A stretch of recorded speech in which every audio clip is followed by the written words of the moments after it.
Hi folks, and welcome to Gotham City Nights, our channel dedicated to everything related to Batman Miniature Game 3rd Edition. This video is part of our Miniatures Spotlight series called Moment of Glory, where we take a look at some of our favourite minis in 3rd Edition. We'll look to explain why we love them, try to visualise their rules and their uses on a board, and then take a light-hearted attempt to grade them on our unique unscientific scale. However, if you're new to BMG and want to learn what it is and how to play, we have an entire video series dedicated to that you should probably check out first. Other than that, let's jump right into today's topic. Today we want to even up the score on the Moment of Glory series. We've already covered two quintessential bad guys in Joker and Bane, and the game is obviously named after Batman, so I thought we could take the time to cover my current favourite boss from the faction. No, it's not Bruce Wayne version 1, 2 or even 26. It's Kathy Kane as Batwoman. This miniature is the 2nd edition version of Batwoman, and as tactical gargoyles go, I love the pose of her staring down to the streets where she fully intends to drop down and clobber some thugs. As we'll find out, Batwoman is characteristically built to bully and take a hit. Now let's take a look at our super non-scientific scoring categories and see how she fares. So, as I mentioned before, in the Moment of Glory we're going to have some form of vague scale of greatness for each of these miniatures. So I'm going to be looking at them in 5 different topics. That's going to be stat line, efficiency, lethality, tricks and scoring. So each of those I will assign a score of either a nothing, a stun damage, or a blood damage, obviously blood being better than stun. At the end, we'll tot them all up to see how many blood and stun the miniature scores. Just like Arkham Asylum Joker, Kathy Kane is in around that sort of 100 to 110 sort of rep leader, has the willpower of 8, endurance of 7, attack and defense of 4, strength of 4 plus, standard move of 10 inches and a special of 3. Fairly strong, fairly standard in there for that sort of range of reputation. What she also brings to the list is the stealth trait, the night vision and the bat cape, which allow her a good bit of mobility and flexibility. Keeping her standing up is also not a problem because she has the Bat Armor Mark 1, which basically means that there's less attack dice coming in on her at any specific attack. For stat line overall, I would give her a solid stun. From an efficiency perspective, Batwoman is definitely worth giving an audacity to on any given turn. She has a mix of special actions with the arrest and bat claw there, helping her to complete her goals of either zipping around the board or finishing off a person that she's just knocked out. How might she knock them out, you say? Well, she has a ranged attack so that she can use on the way into the fight with the remote control double stun batarangs.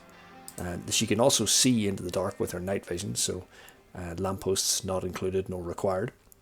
And she has the shock gloves, which are very, very good. They're much better than the reinforced gloves trait because they come with the crit stunned ability, allowing her to really take out opponents that she maybe doesn't actually fully knock out. Outside of that, I guess the one downside is that if she is your leader, or your boss, sorry, she has a small base, so the inspire range is a little bit limited.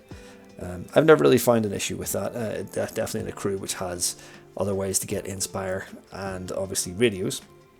She does bring the searcher trait, which basically reduces your opponent's ability to play and cycle through resources and really use cards for anything other than just trying to score points. The other piece that I think is really, really solid is that she brings the military teamwork trait, which not only gives her a bonus whenever she's attacking someone, but anyone else who is attacking someone that she is in base-to-base contact with gets +1 attack stat. So that's an extra dice to attack and an even harder stat to block for your opponent. Overall for efficiency, I would give Batwoman a blood rating. Next up is lethality. And again, this is another miniature that I suppose suffers from the fact that they don't have blood damage, but you know what? Those 2 double stun weapons that Batwoman is packing give you an array of choices. So the shock gloves, as I mentioned, can actually stun your opponent into not being able to do anything other than a movement action. And that stun crit is actually a lot easier to get working if you use the air assault trait during the turn. The air assault trait is activated whenever Batwoman falls or uses a bat claw during her activation, and then that means it's a 4-up natural crit, which is, you know, as I say, 50-50 chance, and if you're knocking on the door of a big boss, that could be really game changing. On top of that, she brings that military teamwork that I was talking about, giving her and her friendlies +1 attack stat. So effectively, Batwoman is not attack 4, she's attack 5, and everyone else who's attacking the same miniature she's in base-to-base contact with is +1 attack. And lethality, as it goes, is obviously an opportunity to remove things as casualty. Batwoman can remove things as casualty with her arrest once she's done all that stun damage. So stun is a lot of an easier way to get rid of people, especially when you have arrest backed up, because people are going to want effort in defense, effort in attack, and that just really gives you the opportunity to take them off the board cheaply. The one thing she does have is the potential to whiff. As with any bat character, generally speaking, they don't have built-in rerolls for their attacks, and rerolls are basically the way that you combat the issue of bad dice. Whenever you just have a bad roll with Batwoman or many of the Batmen, you're just going to have a bad time. So she really verges for me on the edge of a blood stun on this, but I'm going to err on the side of caution and give her another stun rating. Tricks wise, Batwoman has a few things in her arsenal. So the air assault, which I mentioned whenever I was talking about giving her bonuses to her attacks whenever she either falls or uses a bat claw in her turn, you can set up pretty easily.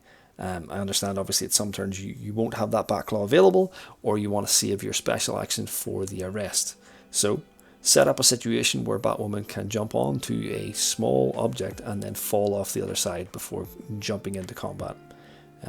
That'll trigger that and give you those bonuses without the cost of the special action. Now, the next piece is around the interrogation trait that she has. It's just been rewritten with the release of the Black Mask crew, and we'll go through what the new version of that means now. So the interrogation trait means that once you finish a melee attack against someone, the target of that attack has to perform a willpower roll. If it fails, the opponent must show you their objective hand, and then you get to choose one of those cards and put it into their spent resource pile. So effectively, whenever Batwoman beats down someone on your opponent's side, if they fail a willpower roll, you get to basically deny some of their most likely scoring, get cards out of their hand that you don't want to see in there, and you want to stop their scoring. Most importantly, it puts it into the spent resource pile, so you can actually totally remove it from the game in turn 4, and they won't get it back. Aside from that, as I mentioned already, the Batarangs are remote control, and she has night vision, and they're medium range. Those three things are pretty much unheard of in most Batmen. Batarangs are just good in this edition. They put down cheap, easy stun. You've got a good strength dice. You've got, generally speaking, the throwing trait, which means you're not reducing the rate of fire whenever you move. So you're getting 3 dice into something, probably doing 4 to 6 stun. And you can do that at range, over and around obstacles, as long as you can still see what you're looking at. So it's pretty good. Altogether, in tricks, I would give her another stun rating. Last section to look at is scoring.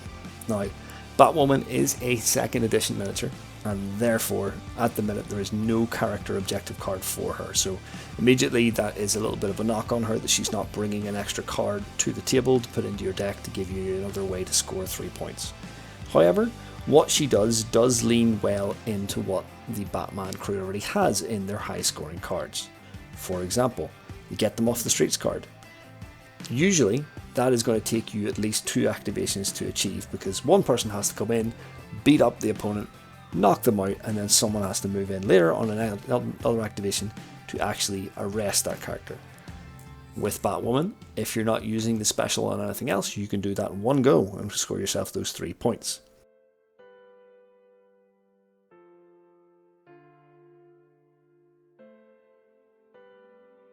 In reality, that's the best way she's going to score points this game. She has to act as a pivot point for the rest of the crew to sort of work around because of her threat range and survivability. You know, she has that bat armor to keep her up, 8 willpower, so she can continue the fight. And she just really allows others to score the suspect game in behind her, while the other crew has to think about ways to get around her. Again, for this, because of the strength of her ways to score some of the harder cards to score in the Batman deck, I'm going to give her a stun rating. So there you have it, folks. Batwoman coming in with a very, very solid 1 blood and 4 stun. The first character we've reviewed so far to get a rating in each of the categories. We have a little leaderboard here to show you how she ranks against the rest of the characters we've looked at so far. She's just a really flexible all-rounder who's affordable enough to allow you to put other high-powered characters into your list without compromising the size of your crew. You know, she is very, very useful when loaded up on Venom, so I would bring maybe the Overdrive card, and you know what, I might even throw in They Won't See Me Coming, the objective card, which the resource allows you to reform an extra manipulate as a leader, sidekick, or free agent. I very much enjoy her, and she brings a lot of fun with the ability to beat up on big and small opponents and put them down immediately. All that's left to say is thanks for watching this short video. Stay tuned to the channel by subscribing to get the all-important next dollop of content.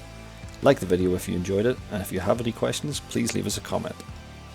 Also, you can watch us put the theory into action in our battle reports, and to continue the discussion, you should probably call into the Arkham Rejects Discord server that I'll link below. Catch you next time, folks.